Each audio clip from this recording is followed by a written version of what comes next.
Hello friends, welcome to Priya's Kitchen. இன்னைக்கு நம்ம பார்க்க போற ரெசிபி ரொம்ப சிம்பிளான புரோட்டீன் ரிச்சான ஒரு தால் ஃப்ரை ரெசிபி தான் பார்க்க போறோம். இது உங்களுக்கு வந்து சப்பாத்தி, ரோட்டி, ஜீரா ரைஸ், கீ ரைஸ் இதுக்கெல்லாம் சூப்பர் காம்பினேஷனா இருக்கும்.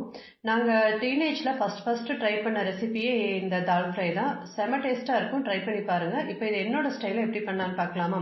இதுக்கு வந்து குக்கர்ல 1.5 கப் அளவு தோரம்பருப்பு எடுத்து நல்லா வாஷ் பண்ணிட்டு ஒரு 2 கப் அளவு தண்ணி ஊத்திட்டு ஒரு பெரிய கைப்பிடி அளவு சின்ன வெங்காயம் இல்ல பெரிய வெங்காயம் சேர்த்துக்கலாம். ஒரு 2 தக்காளி எல்லாமே ஒன் பாட் குக்கிங் மாதிரி தான். எல்லாத்தையும் சேர்த்து கொஞ்சமா மஞ்சப்பொடி, கொஞ்சமா வந்து விளக்கெண்ணெய், ஒரு 1.5 ஸ்பூன் அளவுக்கு குழம்பு மிளகாய் தூள் இதெல்லாமே சேர்த்து நல்லா கலந்து விட்டு ப்ரெஷர் குக் பண்ணிக்கங்க. நம்ம இது தனித்தனியா வேக வைக்க போறதுல எல்லாமே ஒன்னா போட்டுதான் வேக வைக்க போறோம். உப்பு மட்டும் இந்த ஸ்டேஜ்ல நம்ம சேர்த்துக்க வேண்டாம், லாஸ்ட்ல வந்து சேர்த்துக்கலாம். ஸோ இதை ப்ரெஷர் குக் வந்து ஒரு 3 விசில் விட்டுட்டீங்கன்னா நல்லா சாஃப்டா வெந்து வந்துடும்.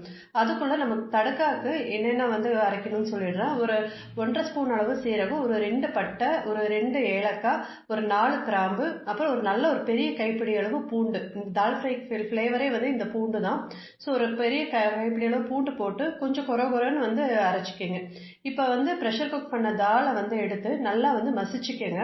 அந்த வெங்காயம், தக்காளி, அந்த பருப்பு எல்லாமே நல்லா ஒன்று சேர்ந்து ஸ்மாஷ் ஆகிற அளவுக்கு நம்ம மசிச்சு வச்சுக்கலாம். இது நீங்க எவ்வளோ தண்ணி ஊற்றி வேக வச்சாலும் கடைசியில லாஸ்ட்ல நம்ம சாப்பிட போறப்ப நல்லா கெட்டி ஆயிடும்.